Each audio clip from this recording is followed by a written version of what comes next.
cái khăn chụp nàyอยู่ấy ngày nay nhưng mình chỉ biểu hiện bật từ từ mũi cứ nhắm tớiแต่ update browser រួចតែពិតវា auto update ទេ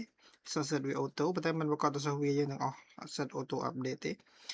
ហើយខ្ញុំក៏នឹកឃើញដែរខ្ញុំត្រូវប្រើ Linux ត្រូវប្រើ Mac ឯវាមាន package manager ណាហើយក៏យើងឆែកមក Windows ក៏វាមាន package manager វាដែរណា Windows package manager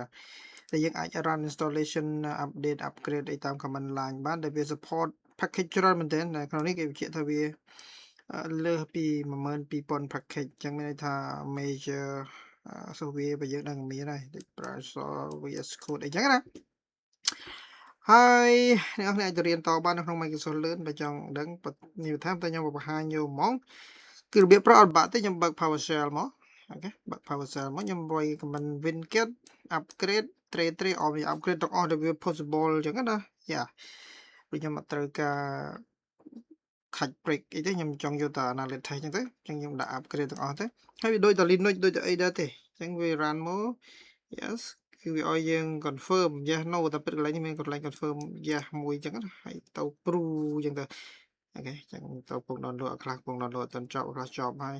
ចប់ហើយអញ្ចឹងទៅយ៉ាអញ្ចឹងយើងបាន on update ងាយស្រួលមែនតើអ្នក run តាម command មិញយ៉ា winget upgrade on